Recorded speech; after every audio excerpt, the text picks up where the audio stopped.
Well, hey, friend, welcome back to the Clinical Entrepreneur Podcast. I'm your host, Rhonda, again, back with you with more info about how you can grow a successful practice. I know that today's topic, though, is a little bit different. I want to talk to you about things that might be holding you back in the way that your practice is growing or your potential growth.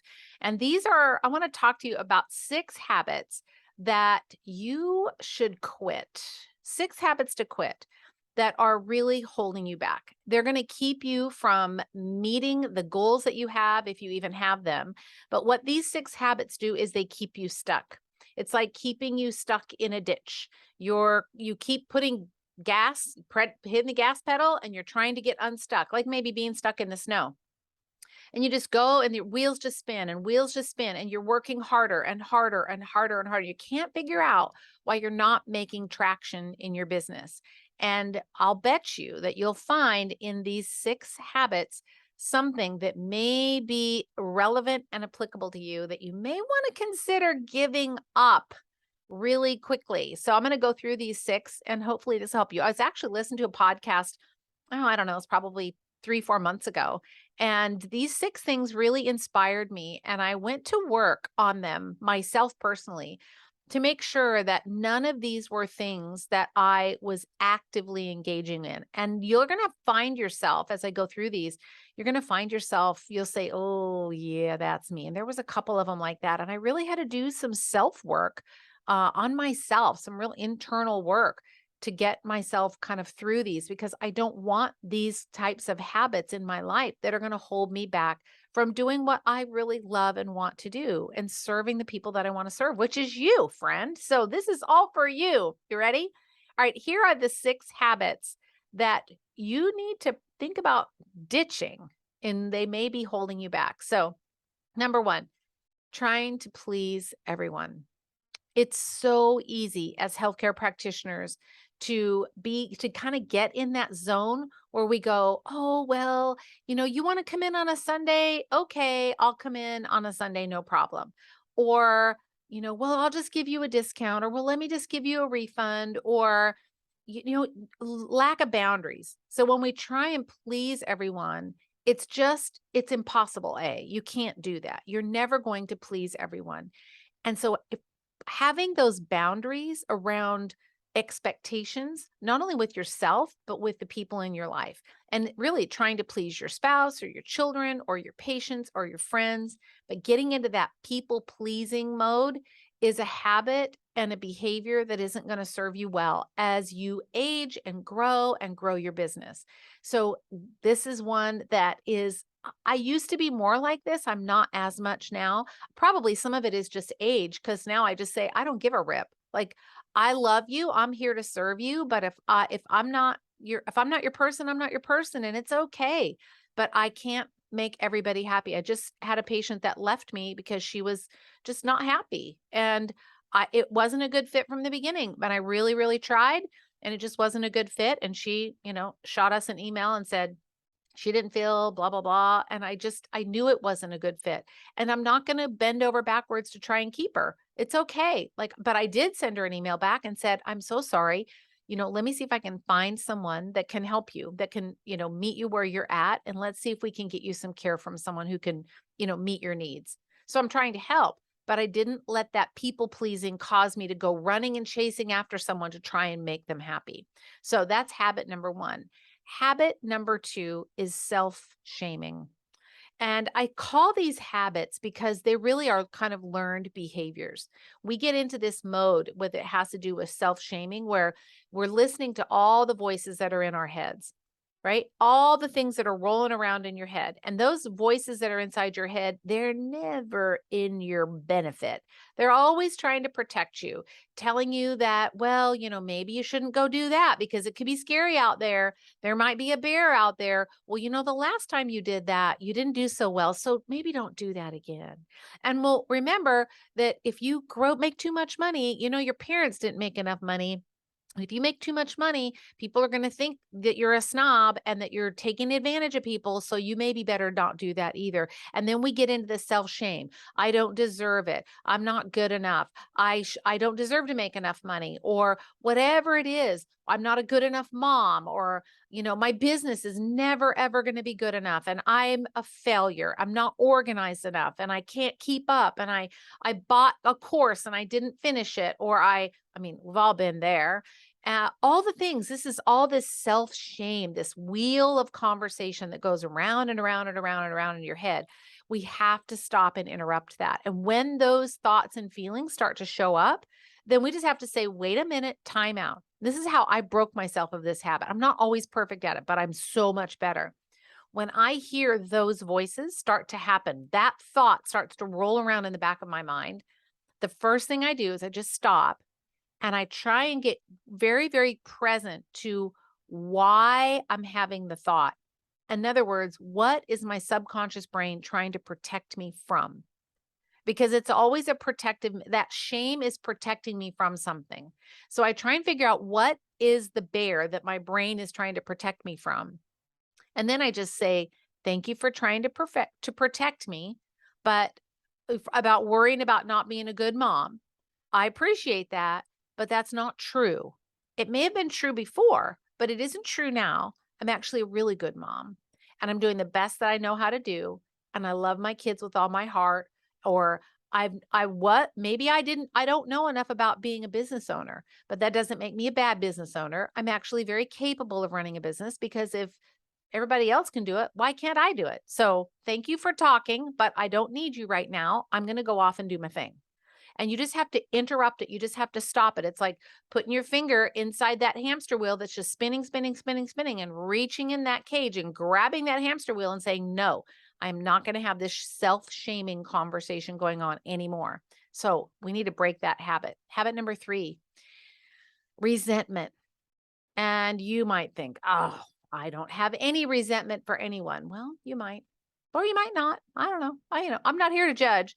I'm just here to say that resentment comes in a lot of different forms. And sometimes resentment can be nothing but ill feelings towards a family member or friend that hurt you, or a competitor, or, someone that ratted you out, or someone who did you wrong. Like, we've all had that happen, right? I just had it happen before in my world. And it's hard. Like, it's hard when you get that sucker punch. Could be an old business partner or a past employee. But resentment and holding on to that and making someone else wrong, well, it's their fault. And that, I guess that's kind of leads into my next one. But being resentful and being like hurt, staying hurt and being angry and resentful about something that happened in the past doesn't do you any good. You have to let it go. And you let that go. You let it go for you, not for them. It doesn't excuse what they did. Yeah, crappy people do crappy things. That's just the truth. But that doesn't mean that you have to hold on to it. You just let it go and you go, you do you stay in your lane, and karma is a right? And so you just let it go and you forgive and you move on. And everybody always says, well, I can't forgive because that person really did something wrong to me. Oh yeah, they sure did. They probably did. Ex-husband, ex-wife, whatever. Oh yeah, they probably did. You going to let them live rent free in your head, in your back pocket, or you going to let it go and move on? That's how we do it. My ex-husband used to tell me that my business was a hobby and that I would never, ever make anything of myself. And I heard it from his family as well. And they used to say, you're never going to do this. This is just your expensive hobby. You're never going to do it. And it made me so mad and it hurt. I didn't like it at all. But it gave me the resolve to say, nope, I will make this work. And so I just had to let it go. I'm just like, that's you. That's your opinion. You can do your thing. I'm not even going to go there. I'm going to do my thing. I'm going to stay in my lane. So if you have those things that you are holding resentment for someone who did something to you and they really legitimately hurt you, it's time to let it go. Let it go. This allows space for us to grow and for new things to show up. You don't need to be dragging around all that weight behind you. I know this is like a therapy session, isn't it? I'm getting some therapy out of it myself. Yeah, baby. All right. Number 4 is making excuses, really justifying. Well, I'm not successful because my ex-husband said that I was never going to be, and that's why. Or I can't be a good clinician because I was never taught, or I don't have a rep, or, I don't know this or that, or I need to do. We always make excuse about everything. But listen, at the end of the day, don't justify your choices and don't make excuses about what somebody else did. Just own it and move on, friend. Let's go. Pony up, get on the horse, and let's go. It doesn't matter. There are no excuses. We don't make excuses. We just say, well, I didn't write it down in my notebook, and so it didn't get done, or I didn't, pay a bill and I got a late fee, or I didn't, whatever. Like, don't make excuses. Just own it, move on. It's easy. All right. Number 5, perfectionism and overthinking it. These are habits that will keep you paralyzed. If you overthink everything, you overanalyze everything. I'm kind of that way a little bit. I wouldn't call myself a perfectionist, but I do overthink things. And that keeps me paralyzed. It keeps me in one space because I won't move forward unless I know the answer, but I'm all over the board. Well, maybe this, maybe that. What about this? Well, what if that's the wrong decision? What if this is the right decision? And then I get looping and looping and looping, and the conversation just keeps going. And I talk to my husband, well, what do you think about this? Well, what about this? And finally, he'll just say to me, what are you doing? Like, you have 5 minutes to make a decision. Sometimes he'll say, you have 5 minutes to make a decision. I want your decision in 5 minutes. And I love that he does that for me because he forces me to get off of the brain looping about overthinking it, not making a decision. And he says, I don't care. Just make a decision. And if it's the wrong decision, then you'll figure it out later. But right now you're paralyzed because you're not making any decision. You're losing daylight. Let's go. And I love that. And so he forces me to make a decision when I'm overthinking it. And then when I do, I'm like, okay, whew, okay, got it. Now I'm good. And almost always it's the right one. Once in a while it's the wrong one. And then I just go, oh, shoot, that wasn't right. Backtrack, do it different. So don't overthink it. Perfectionism is just fear masqueraded. That's all it is. You're just afraid. So just don't let perfectionism in there. I always say we're going for B- work. Everybody graduates from college with a B-. Everybody, every time.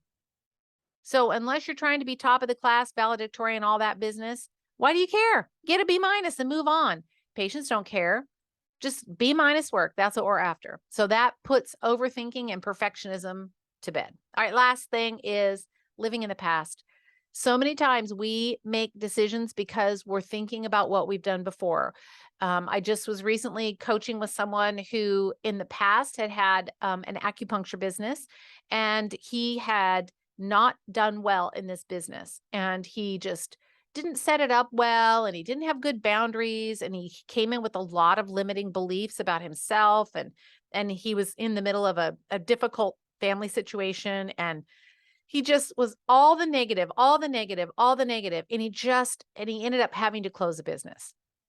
And so when he came to me, he's like, I really want to start this business back up again.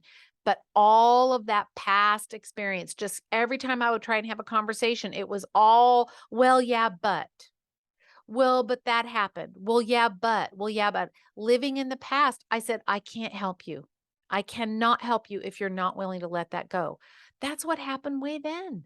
You are a different person now. Your life situation is different. Your circumstances are different. Your friends are different. Your spouse is different. Everything's different.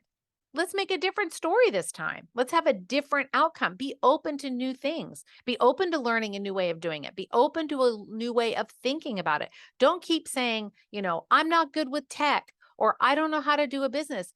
That's crazy. You might have been not good with it 6 months ago, but what's to say you're not great at it today?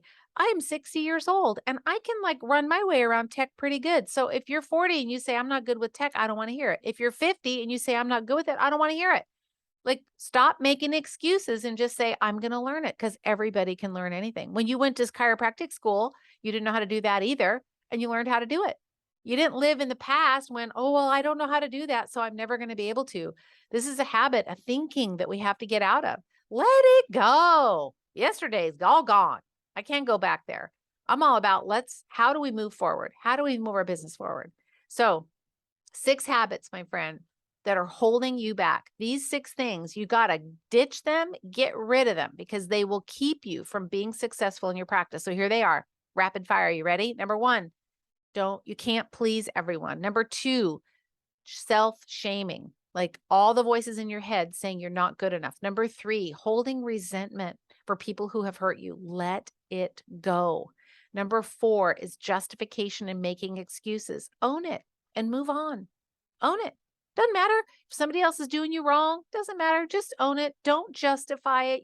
I don't know how to do tech. That's an excuse. Nope. Just own it. Move on. Number five is overthinking and perfectionism, getting stuck in that analysis by paralysis is what I like to call it.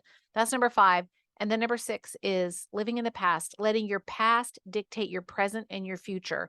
You'll never grow. You can't grow if you're always dragging your past into your present and your future, because you're only going to get a repeat of what you've had before. So I found these very challenging, very helpful, and I really had to go do some soul searching on these. And I hope that they are challenging for you as well. So I would encourage you to really think about these. If you need to, go back and listen to the last 3 minutes, get them in rapid fire again, write them all down and do a little bit of introspection and see which one of them you got to do a little work on in order for you to be able to grow your business, move it forward, and be successful as a clinician. That's what I'm here to help you do, is to make you a successful entrepreneur, a very, very solid, wise, and well-grounded business owner, and to help you be an amazing practitioner as well. All right, friend, take care.